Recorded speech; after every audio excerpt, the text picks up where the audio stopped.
Hello and welcome to Trade School Nepal. Today's date 2021 January 22 and good morning to all. So आजको market हैन जुन चाहिँ हामीले हिजोको प्राइस प्रेडिक्सन थियो मार्केट मुभमेन्ट थियो हैन त्यसलाई मेनली फोकस गरेर चाहिँ हामीले चाहिँ के गरिरहेका छौं भने पोस्ट डाटाजहरु तपाईलाई प्रोवाइड गर्दिन्छौं ओके सुरुमा आउँछ तपाईलाई पोस्ट डाटा त्यसपछि आउने हो तपाईलाई अर्को भनेको चाहिँ आजको लागि एनालाइसिस ओके सो त्यो शेड्युल अनुसार त्यो मोड्युल अनुसार जाने हो भने है हामी चाहिँ हिजोको जुन चाहिँ पास्ट डाटामा छौं ओके पास्ट डाटामा हेर्यौं भने है जुन चाहिँ प्राइस फ्लक्चुएसन भएको टाइममा ओके तपाईलाई हामीले मेनली तपाईलाई चाहिँ बैंक अफ जापानको अनि त्यसपछि मोनेटरी पोलिसी अनि इम्प्लिमेन्ट चेन्जहरुको है यो कुराहरु हेर्नु भनेको थियौं है जुन चाहिँ हामीले चाहिँ हेर्दाखेरि के हेर्नु पर्छ भन्दाखेरि सधैं पनि तपाईले टेक्निकल एनालाइसिस गर्दै हुनुहुन्छ वा तपाईले मार्केटमा ट्रेडिङ गर्दै हुनुहुन्छ भने पास्ट डाटाले मार्केटलाई कसरी रियाक्ट गर्यो मार्केटको मुभमेन्टलाई कसरी चाहिँ ह्याम्पर गर्यो है त्यो कुरो बुझ्न जरुरी हुन्छ ओके सो त्यसको लागि हामीले छुट्टै भिडियो चाहिँ बनाउँछौं है तर आज चाहिँ अलिकति फास्ट मुभमेन्टमा जान्छौं है ओके अब जुन चाहिँ हामीले हिजो हेरेको एनालाइसिसमा भिडियोजमा हैन तपाईलाई हामीले मेजर भनेको थियो फिलिफेड म्यानुफ्याक्चरिङ इन्डेक्स ओके अनि त्यसपछि आएर अनइम्प्लोयमेन्ट क्लेम्स है यो दुईटा हामीले भनेको थियौ मेजर हुन्छ तपाईहरुले त्यसलाई चाहिँ फोकस गर्नुस् भनेको थियौ ओके सो यो न्यूज हेर्दाखेरि तपाईको अराउन्ड 7:15 पीएम ओके मार्केटको टाइम 7:15 पीएम है अनि न्यूजले के भनेको छ तपाईको जब चाहिँ अनइम्प्लोयमेन्ट यहाँनिर चाहिँ जब चाहिँ तपाईको एक्चुअलमा ग्रीन आउँछ अथवा तपाईले फोरकास्टलाई हेर्नुभयो भने 930 के छ है प्रिभियस डाटा हेर्नुभयो भने 926 के छ तर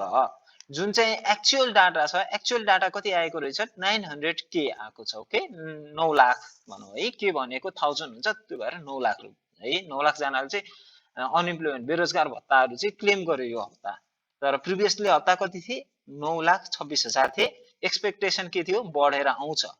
9,30,000 थियो है तर रियालिटीमा 9 लाख मात्र आयो भनेको मतलब के हो नि करेन्सीलाई राम्रो भयो त्यो देशको इकोनोमीलाई राम्रो भयो कस्तो भने अनइम्प्लोयमेन्ट मान्छेहरु चाहिँ कम भए भन्न खोजेको यो हप्ता क्लेम गर्ने कति बढे त 900 के ले मात्र बढे है सो त्यो कारणले त्यो अनुसारको तपाईले सिस्टमेटिक तरिकाले हेर्ने हो भने हैन मार्केट मुभमेन्ट हेर्नु पर्छ ओके ओके हामी चार्टमा जाँदै छौं है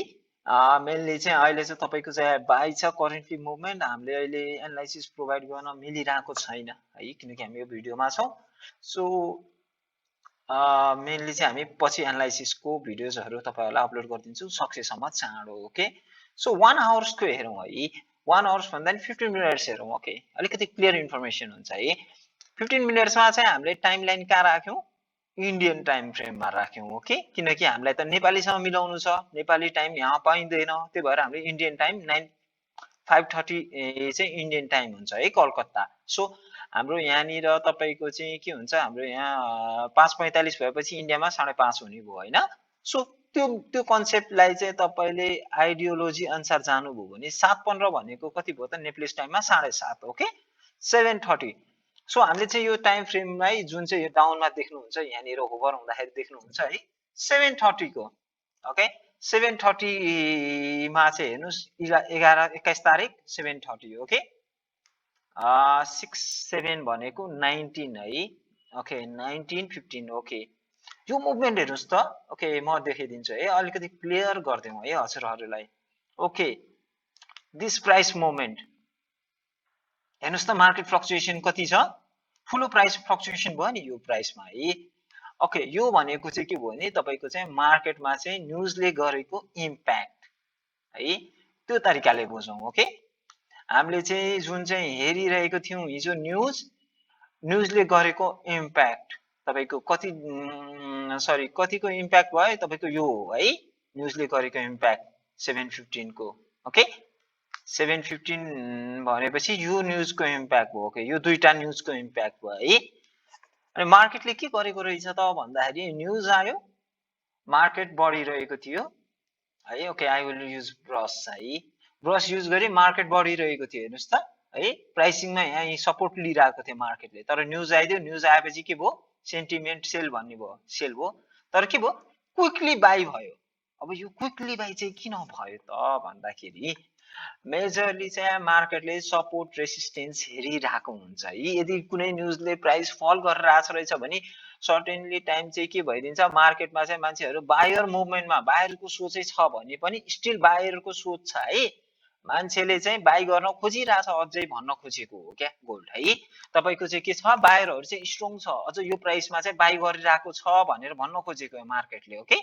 सो यही पोजिसनमा अहिले करेन्टली के गरिरहेछ मार्केट चलिरहेको छ भनेको मतलब के भयो हिजोको जुन चाहिँ प्राइस थियो त्यही प्राइसमा आएर मार्केट चलिरहेछ बाउन्स ब्याक पनि गरिरहेको छ हेर्नुस् त प्राइस हेर्नुभयो भने तपाईले 15 मिनेट्समा बाउन्स ब्याक नै गरिरहेको छ यही प्राइस रेन्जमा छोएर अलिकति तल चाहिँ क्लोज भयो हैन तर यो के गरिरहेछ मार्केट यहाँ पनि हेर्नुस् त बाउन्स ब्याक गरिरहेछ के रहेछ त यो एरिया चाहिँ बायरको रहेछ है मेनली बायरको एरिया रहेछ भनेर भन्न खोजेको सो हामीले यो अहिलेलाई चाहिँ फोकस भनेको तपाईको यसमा मात्र गर्नुस् न्युजले गरेको इम्प्याक्ट ओके न्युजले यसरी इम्प्याक्ट गर्दो रहेछ मार्केटमा है सो यो कुरा पनि बुझ्नु पर्ने हुन्छ ओके अब यो कुरा त भयो हिजोको ओके अब हिजोको न्युजहरु हेर्ने हो भने मस्टली त्यस्तो न्युजहरु थिएन बट जस्ट अब बिडेनको प्रेसिडेन्सीमा भएको चाहिँ अलिकति पोजिटिभ कुराहरु आइरहेको छ ओके इकोनोमिक कुराहरु त्यसपछि आएर युएस चाइनाको टाइहरु हैन युएस चाइनाहरुसँग फ्रेन्डशिप अब अलि राम्रो सुमधुर हुन्छ भन्ने कुराहरु एक्सपेक्टेसनहरु गर्न सकिन्छ हैन त्यसमाथि न्युक्लियर अनि त्यसपछि आएर तपाईको इको ग्रीनको कुराहरु हैन यो कुराहरु चाहिँ मेजरली आइरहेको छ ओके सो हामीले चाहिँ यो कुराहरुलाई चाहिँ अलि मेजरली फोकस गरौँ है अनि हामीले यो मेजर फोकस गरेपछि नेक्स्ट स्टेपमा जाउँ okay IG sentiment okay what is IG sentiment हैन आईजी सेन्टिमेन्ट भनेको चाहिँ एउटा यस्तो एक्सचेन्जको हो कि हैन जहाँ चाहिँ डिफरेन्ट ब्रोकर्स एउटा अब युरोपको भनौं है सर्टेन एरिया ब्रोकर्स एक्सचेन्जको चाहिँ तपाईको चाहिँ फुल्ली क्लाइन्ट्सहरुको डिटेल्स पाउनुहुन्छ क्या तपाईले है मान्छेहरुले बाइ गरेर आछ कि सेल गरेर आछ यसमा फोकस गर्न सक्नुहुन्छ सो मेनली हामीले चाहिँ गोल्डमा हेर्छौं ओके हामीले यहाँ गोल्डमा हेर्दाखेरि के भइराछ बुलिश देखिराछौं ओके कति एउटा सेन्टिमेन्ट 81% पिपल चाहिँ सेन्टिमेन्ट चाहिँ के छ बाइमा फोकस छन् हैन भनेपछि कति पर्सेन्ट चाहिँ सेलमा फोकस छन् 18% ओके सो यो फोकस यसमा त यो देखिराछ सो मैले के यो अनुसारको बाइ गर्नुपर्ने हो त मार्केटमा हैन यो अनुसारको यहाँ मैले 80% दिए भने चाहिँ त यो त पुरै बाइ रहेछ भनेर बाइ गर्ने हो कि हैन यो कुरामा चाहिँ कन्फ्युज नहुनु है मेनली चाहिँ के हो भन्दाखेरि जब चाहिँ हामी रिटेलर यो मार्केट चाहिँ कस्तो हुन्छ भने स्टक मार्केट जुन मार्केट पनि हेर्नु हैन जहाँ चाहिँ रिटेलरहरु चाहिँ सबैभन्दा डुब्छ ओके जस्तै तपाई हामी जस्तो चाहिँ 80% ले लुज गरेको मार्केट किन भनेको भन्दाखेरि 20% आर बिग फर्म्स के ठुलठुलो अर्गनाइजेसन ठुलठुलो फर्म्स हुन्छ है अनि उनीहरुले चाहिँ के गर्छ भन्दाखेरि मेनली चाहिँ उनीहरुको चाहिँ प्रिभियसली नै उनीहरुले एनालाइज गरिसकेको हुन्छ मार्केट ओके कुन बेलामा प्राइस बढ्छ कुन बेला घट्छ भनेर एनालाइज गरिसकेको हुन्छ है अब मेनली नेगेटिभ तिर नजाऊ इन्स्टिट्युसनल ट्रेडिङलाई नि ओके तर मेनली चाहिँ के बुझौं कि इन्स्टिट्युसनल ट्रेडिङबाटले चाहिँ प्रफिट खान्छ रिटेलर ट्रेडर्सहरु जुन चाहिँ 81% छ उनीहरुले चाहिँ लुज गरेर हुन्छ मार्केटमा 80 देखि 90% सो हामीले चाहिँ के एक्सपेक्टेसन गर्नु पर्यो जब चाहिँ यो 90% पुग्न थाल्छ बुलिश मोमेन्ट हैन हामीले चाहिँ के गर्नु पर्यो सेलतिर चाहिँ बिस्तारै थप्दै जाने हो भने अलिकति अमाउन्ट राखेर गर्ने हो भने त्यो अनुसारको अपोजिट रियाक्सन लिने हो भने मार्केटमा प्रफिट चाहिँ कमाउन सकिन्छ है भन्न खोजेको है अब यहाँ हेर्नुस् 81% मार्केटमा बायर्स छ रे आजको दिन हैन तर मार्केट यो किन झर्यो त एक्कासी तपाईको मार्केट किन झरिरहेछ है भन्न खोजेको के भन्दाखेरि मेनली चाहिँ मार्केटले चाहिँ बुलिश बियरिश भन्दा पनि रेसिस्टेन्स जोन हेर्छ हैन रेसिस्टेन्स जोनमा चाहिँ अब 80% रिटेलरहरु चाहिँ बाइङ भयो नि के हुन्छ मार्केट सेल अफ तिर गइराको हुन्छ म्याक्सिमम भन्न खोजेको सो यो मेन्टालिटीलाई चाहिँ तपाईले फोकस गर्नुपर्ने हुन्छ ओके सो यहाँ 81% छ तपाईको त्यसपछि आएर सिल्भरमा हेर्नुस् त 90% छ बायर्सहरु भने के मतलब हो त अब चाहिँ सेल गर्नलाई चाहिँ ठुलठुलो कम्पनीहरु चाहिँ कतातिर जान्छ सेलिङ तिर फोकस हुन्छ हैन उनीहरु के गर्छ मार्केटमा प्राइस बढिसक्यो सानसानो लगानी गर्ने मान्छेहरु आइसके हैन धेरै जना बाइमा बस्यो भने चाहिँ के भयो डिमान्ड त छ तर के छ तपाईको बेच्ने मान्छे छैन नि त मार्केटमा हैन अब मार्केट किन्ने मान्छे मात्र भएर मार्केट चल्दैन नि त, बेच्ने किन्ने मान्छे हुनु पर्यो नि त मार्केटमा हैन। सो त्यसलाई नै स्टेबल बनाउनलाई चाहिँ तपाईको यो मार्केट झर्ने चान्सेसहरु हुन्छ है। आइसी सेन्टिमेन्टले के भनिरहेछ हामीलाई, ओके गोल्डको प्राइस बढ्न त बढ्ला, स्लाइटली बढ्ला, तर के छ एउटा फल चाहिँ आउन सक्ने सम्भावना छ है भन्न चाहिँ भनिरहेको छ। ओके, तर यसलाई मेजरली फोकस चाहिँ नलिनु है, यसको डिफ्रेन्ट धारणाहरू छ है। जस्ट हामीले चाहिँ के हेर्छौँ 80% बाई रहेछ भने ओके मैले के गर्ने, बाई गर्ने कि सेल गर्ने भन्ने त्यो कन्सेप्ट चाहिँ हजुरलाई आओस् भनेर मात्र यो कुरा गरेको। ओके, यसमा चाहिँ फेरि कन्सेप्टमा क्लियर हुने हो भने फेरि आइसी सेन्टिमेन्टले चाहिँ के भन्छ, तपाईँको यहाँ चाहिँ एबो 60% छ भने बाई गर्नुहोस्, 90% सम्म राख्नुहोस् भन्छ क्या है। अब यहाँ त 81% छ, सो तपाईँले चाहिँ सेल गर्नुहुन्छ हुन्न नि हैन, तपाईँले त सेल गर्नुहुन्न किनकि अलमोस्ट सबैजना बाई छ भनेर उनीहरूले त्यो स्ट्राटेजी चाहिँ भनिरहेको हुन्छ, तर त्यसमा चाहिँ कन्फ्युजन हुनु भएन हजुरहरू। ओके ओके, अब हाम्रो यो स्टेप भयो है, हिजोको मेनली न्युजहरुमा अरु कुनै कुराहरु थिएन। Okay, so that's all for एस्टरडेजको हैन। अब आज टुडेको ओके हामी चेन्ज गरौँ आजको लागि क्यालेन्डर, टुडे जनवरी 22। ओके, सो हामीले आजको न्युजहरु हेर्ने हो भने मेनली न्युजहरु भनेको चाहिँ कपरलाई चाहिँ इम्प्याक्ट गर्ने न्युजहरु छ। ओके, मेनली यो सबै तपाईको पीएमआई कोर रिटेल सेल्सहरु पीएमआईहरु देखिरहनु भएको छ नि है, यसले चाहिँ कपरलाई अलि हाइली इम्प्याक्ट गर्छ। ओके, सो सबैको के छ एक्सपेक्टेसन के छ हेर्नुस् त, प्रिभियसमा धेरै छ भने अहिले कम छ। ओके, जसको नि एक्सपेक्टेसन के छ, जुन कन्ट्रीको नि कम छ म्यानुफ्याक्चरिङ पीएमआई। ओके, सो यो कारणले गर्दा पनि कपर चाहिँ स्लाइटली आज झरेको कारण यो हो है। अब हामीले चाहिँ यो कुरालाई बुझार गर्नु पर्यो। अब तर मेनली डाटाले हेर्छ है। ओके, डाटामा के आउँछ, अब पीएमआई के आउँछ त्यो अनुसार फोकस हुन्छ। हेर्नुस् त जापानको फ्ल्याश म्यानुफ्याक्चरिङ पीएमआई के भएर रहेछ, बिहान नै घटेर आएको छ। सो मार्केटले के भन्यो त, ओके जापानको घटेको छ भनेपछि अरु देशमा नि झर्या छ कि, युरोपतिर नि झर्या छ कि हैन। अनि मेनली चाहिँ कपरको चाहिँ युरोपमा चाहिँ अलिकति फोकस हुन्छ है। सो त्यो कारणले गर्दाखेरि चाहिँ कपरले चाहिँ अब एक्सचेन्ज त तपाईको युरोपमा छ है। सो त्यो कारणले गर्दाखेरि चाहिँ अलिकति इम्प्याक्ट भइदिरा हुन्छ। मेनली चाहिँ हामीले चाइनाको जापानहरुको चाहिँ मेनली फोकस गर्नुपर्छ, युरोप पनि फोकस गर्नुपर्छ हैन। सो द्याट्स अल है, यति छ यो कपरको लागि भनौं। गोल्डलाई नि अलिकति इम्प्याक्ट गर्ला किनकि तपाईको म्यानुफ्याक्चरिङहरु झर्यो भने चाहिँ गोल्ड प्राइस बढ्न सक्ने चान्सेसहरु नि हुन सक्छ है। सो अब आउँ गोल्डतिर। Okay, the news is 8:30 PM मा flash manufacturing PMI. Okay, flash manufacturing PMI भनेको के हो त, ओके के हो कसो हो भनेर डिटेल्स हेर्नलाई भने मैले यहाँ भनिराख्नु पर्दैन होला तपाईलाई है। मेनली चाहिँ यहाँनिर देख्नुहुन्छ है तपाईले सबै यो म्यानुफ्याक्चरिङ कम्पनी एक्सपान्सन हो, बिजनेस एक्सपान्सन भनौँ, इन्डस्ट्रीको एक्सपान्सनको बारेमा कुरा गरिरहेको हुन्छ, जुन चाहिँ यसले इन्डिकेट गरेको छ। ओके, 50% भन्दा हाई भयो भने एक्सपान्सन हुँदैछ बिजनेस। ओके, 50% भन्दा तल गइरहेछ भने के हुने भयो त भने चाहिँ कन्ट्राक्सन हुँदैछ मार्केट हैन। कन्ट्राक्सन भनेको अब इकोनोमी चाहिँ अलिकति डाउन भइरहेछ भन्न खोजेको। ओके, स्टक मार्केटले इकोनोमीलाई प्रेडिक्ट गर्दैन रियालिटी। ओके, त्यो हेर्नुपर्छ है, त्यो फोकस गर्नुपर्छ हामीले। नभए प्लिज स्टक मार्केटमा इकोनोमी चाहिँ डाउन भइरहेछ, तपाईको स्टक मार्केट चाहिँ हायर हानिरहेछ। किन भन्दाखेरि त्यो रिस्क एसेट्स हो क्या, जहाँ चाहिँ मान्छेले सस्तो पाए, जे कुरा सस्तो पाए यस्तो बेलामा त्यो उठाउने कुरा भएर हो है। खास गरी अब इन्भेस्टमेन्ट गर्ने अपर्च्युनिटी छैन, स्टक मार्केटको केस त्यो छ। सो त्यो अनुसार बुझ्ने हो भने यदि पीएमआई लुज कम आउने हो भने के रहेछ त, कपर चाहिँ झर्ने चान्सेस आज म्याक्सिमम छ। ओके, त्यो कुराहरूलाई फोकस गर्नुहोस्, अलिकति माइन्डसेट राख्नुहोस् त्यसमा। अनि हामीसँग अर्को रहेको छ भनेको तपाईको क्रुड ओइल इन्भेन्ट्रिज है, जुन चाहिँ यो क्रुड ओइल इन्भेन्ट्रिज तपाईको अलि चाँडै नै आउने गर्थ्यो। यो हप्ता चाहिँ अब फ्राइडे आइरहेको छ है, मेनली आजको फ्राइडेको दिन छ है। सो आजको फ्राइडेमा चाहिँ तपाईको चाहिँ क्रुड ओइल इन्भेन्ट्रिज हेर्ने हो भने हैन, तपाईले चाहिँ के देख्न सक्नुहुन्छ, 1.2 मिलियन चाहिँ माइनस देखाएको छ। यो फेरि तपाईहरुले फोकस गर्नुपर्छ, फोरकास्टमा माइनस 1.2 मिलियन तपाईको चाहिँ के छ, उनीहरुले चाहिँ फोरकास्ट गरेको छ, तर प्रिभियसको छ माइनस 3.2 छ भनेपछि के हुने भयो, यदि यो -1 वा 0 तिर आउने त्यसपछि भयो भने मिलियन ब्यारेल हो है, ब्यारेलमा गन्छ कपर सरी क्रुड ओइल है। तपाईको चाहिँ के हुन्छ, यो फोरकास्ट भन्दा एक्चुअल चाहिँ कम आयो भने के हुन्छ त, कम आयो भने क्रुड ओइलको प्राइस घट्ने भयो के है।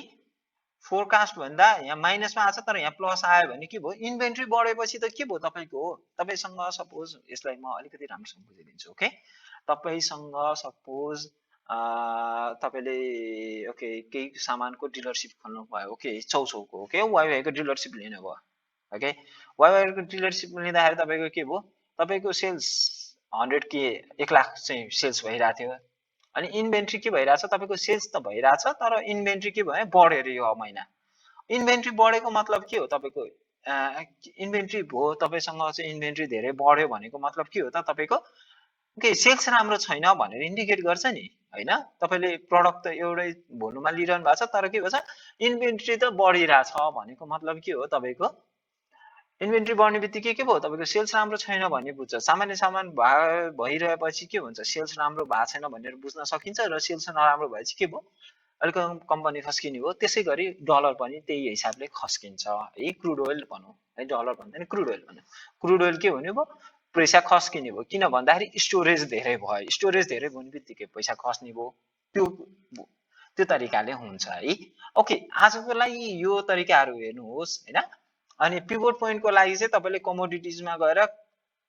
पहिला कमोडिटिजमा गएर पहिला यसलाई डेलीमा चेन्ज गर्नुस् है अनि त्यसपछि क्लासिकमा गएर कमोडिटिजमा गएर क्लासिकमा ओके कमोडिटिजमा गएर क्लासिकमा गर्नुभयो भने के गर्नुपर्ने रहेछ त पिभट पोइन्टहरु ओके सपोर्ट रेसिस्टेन्स 1 आवरको भयो यसलाई म डेलीमा चेन्ज गरिदिन्छु है ओके हाम्रो स्टेप डेलीमा चेन्ज गर्यौं र पिभट पोइन्टहरु हेर्नुस् त पिभट पोइन्ट कति छ 1867.35 छ है सपोर्ट 1 कति छ 1860.05 अर्को 1850 अर्को 1843 ओके मार्केटको प्राइस हेर्नुभयो भने के देखिरहनु भएको छ 1860 मा प्राइस चलिरहेको छ 18 कति 57 मा आथ्यो भने चाहिँ के रहेछ फर्स्ट सपोर्ट टच गर्यो है जहाँ चाहिँ तपाईले फर्स्ट सपोर्ट रेसिस्टेन्सबाट मात्र तपाईले ट्रेड गर्छु भने नि कमाइन्छ क्या है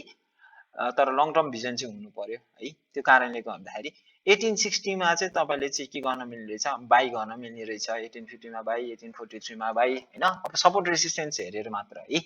अब यो चाहिँ हामीले मेजरली चाहिँ फोकस गर्दैनौं तर तपाईहरुलाई सर्टेनली आइडिया हुन्छ भनेर मात्र यो पोइन्टहरु भन्दिराको हुन्छौं ओके यदि मार्केट चाहिँ पिभट पोइन्ट भन्दा माथि नै रहिरह्यो भने दिउँसभरिसम्म तपाईले बाइ गर्दाखेरि चाहिँ अलिकति पोजिटिभ हुन्छ तपाईलाई अलिकति प्रफिट धेरै भइरा हुन्छ ओके सो त्यो फोकस गर्नुस् है अनि चार्टमा हेर्दाखेरि तपाईले यदि डेली क्यान्डलमा चाहिँ तपाईको ग्रीन बढिराको छ भने बाइ हुन्छ र हिजोको डिसिजनमा हिजोको मार्केटमा हेर्दाखेरि हैन हामीले यो प्राइस हेर्ने हो भने के छ मार्केटले के भनेछ ओके बढ्न नि सक्छ घट्न नि सक्छ भन्ने जस्तो है कन्फ्युजन क्यान्डल बनाएको छ ओके डोजी भन्छौं हामी यसलाई है मेनली पिनबार डोजी भन्छौं हैन सो यसलाई हेर्ने हो भने चाहिँ तपाईले के बुझ्नु पर्यो ओके मार्केट चाहिँ के छ रिट्रेसमेन्ट आउन सक्छ भनेर देखिरहेको छ ओके सो रिट्रेसमेन्ट लेभल कति सम्म हुन सक्ला 155 सम्म ओके 155 सम्म चाहिँ रिट्रेस भएर मार्केट माथि जान सक्छ ओके सो यो किन जान सक्ला भन्दाखेरि तपाईको यो प्रिभियसली हेर्नुभयो भने प्राइसमा हेर्नुस् त यो प्राइसबाट मार्केट माथि बढेको छ यो प्राइस भनेको कहाँ छ हेर्नुस् त यही लेभलमा छ यहाँ पनि यही लेभलमा छ ओके यो एरिया जोन हेर्नुस् त यो एरिया जोन ओके यो एरिया जोनमा हेर्नुस् त कति चोटि टच भएर मार्केट माथि गएको छ नि यानी बढ्यो छ बढेर टच गर्यो अनि मार्केट झरेपछि है यसमा के भएको छ पहिला बढ्यो झर्या थियो बढ्यो टच गर्यो अनि मार्केट माथि गएको छ सो